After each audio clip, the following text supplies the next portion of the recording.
ये सवाल कह रहा है कि x cube plus 2x² minus a x minus b x² -1 से एग्जैक्टली डिवाइड हो जाएगा। तो हमें बताना है कि ए और बी की वैल्यूज क्या हैं। इस सवाल को करने के दो तरीके हैं, मैं दोनों तरीके बहुत अच्छे से एक्सप्लेन करूंगा। सबसे पहले एक चीज आपको समझना है कि x² -1 को अगर मैं फैक्टराइज करूं तो मैं लिख सकता हूं x-1 इंटू x+1। तो अगर कोई एक्सप्रेशन x² -1 से डिवाइड होता है तो हम ये भी कह सकते हैं कि वो x-1 से भी डिवाइड होता है और x+1 से भी डिवाइड होता है। अब ये जो एक्सप्रेशन है इसको हम बोल सकते हैं एक बहुपद, पॉलिनोमियल इन x। तो ये px है, पॉलिनोमियल इन x है, तो ये बनेगा x³ plus 2x² minus a x minus B. अब एक चीज का ध्यान रखना, कॉन्सेप्ट ये कहता है कि अगर ये पॉलिनोमियल x-1 से मान लिया डिवाइड हो जाता है तो आप इस x-1 को जीरो करेंगे तो x की वैल्यू 1 आएगी, यहां x+1 को जीरो करेंगे तो x की वैल्यू -1 आएगी। तो नियम ये कहता है, रूल ये कहता है कि अगर मैं यहां से p1 निकालूं या फिर p-1 निकालूं, x की जो वैल्यूज यहां पर रखूं अंदर, तो ये वैल्यूज आपकी जीरो आएंगी अगर ये x-1 से डिवाइड होता है तो x बराबर 1, यानी x-1 को जीरो कर लो, x बराबर 1 बनेगा। तो x बराबर 1 रखने पे जीरो हो जाना चाहिए। चूंकि ये x+1 से डिवाइड हो रहा है, x+1 से डिवाइड हो रहा है तो x+1 को जीरो करने से x बराबर -1 आता है। तो यहां x की जगह -1 रखने से भी जीरो हो जाएगा। ठीक है, आप मुझसे ये भी पूछ सकते हैं कि ऐसा क्यों होगा, इसका भी बहुत सटीक कारण है। देखो, अगर ये पॉलिनोमियल x-1 से डिवाइड हो रहा है तो इसका मतलब है इस पॉलिनोमियल को फैक्टराइज करने में x-1 इंटू समथिंग आएगा, तभी तो x-1 से डिवाइड होगा। इस पॉलिनोमियल को अगर फैक्टराइज करोगे तो ये x-1 इंटू समथिंग बनाएगा, तभी ये x-1 से डिवाइड होगा। आप बताओ, अगर मैं x बराबर 1 रखूं तो क्या ये वाला पार्ट जीरो हो जाएगा? यस, इंटू कुछ भी हो जीरो ही बनेगा, इसलिए कहते हैं कि x बराबर 1 रखने पे जीरो हो जाएगा। ऐसे ही x+1 से डिवाइड होता है, मतलब इस पॉलिनोमियल में x+1 का भी एक फैक्टर होगा, यानी इस पॉलिनोमियल को मैं x+1 इंटू समथिंग लिख सकता हूं। अब आप बताओ, जब ये जीरो होगा तो पूरा पॉलिनोमियल जीरो होगा कि नहीं होगा, यानी x और -1 पे जीरो हो जाएगा। यही कहानी है।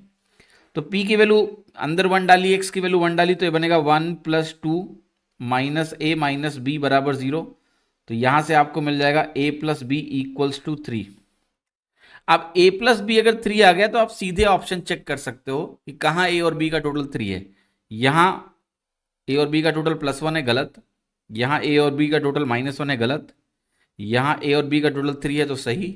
यहां a और b का टोटल 4 है तो गलत। तो आंसर तो सी ही हो सकता है।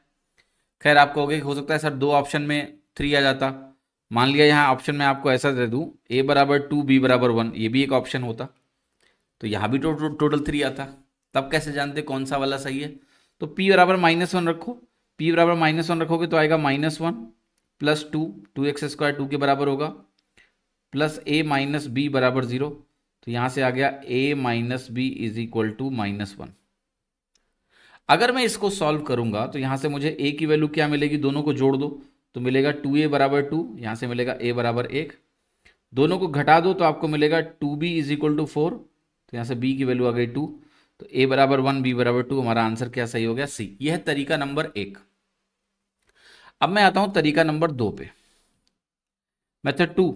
और आपको बताना है कौन सा मेथड अच्छा लगा। ये मेथड 1 है। अब मैं आता हूं मेथड 2 पे। मेथड 2 देखिए क्या कहेगा आपसे कि भाई x³ plus 2x² minus a x minus B मेरे पास है। अगर ये x² -1 से डिवाइड होता है तो इसका मतलब ये हो गया कि मैं जब इसको फैक्टराइज करूंगा तो मुझे बाहर यहां x² -1 दिखेगा।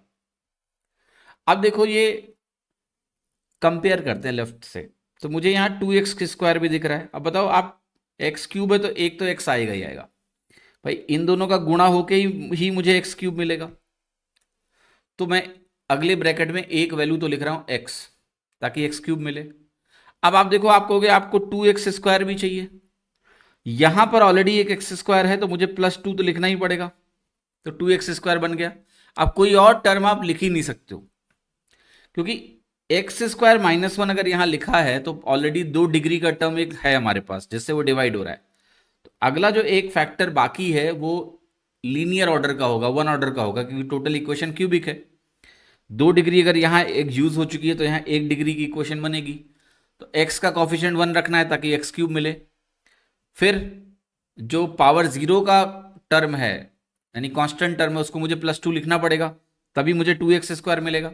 तो इसका मतलब हो गया ये एक्सप्रेशन, इसके प्रोडक्ट से मुझे क्यूबिक एक्सप्रेशन मिलेगा जो कि मिलेगा x³ + 2x² -x -2। अब आपको सिर्फ कंपेयर करना है।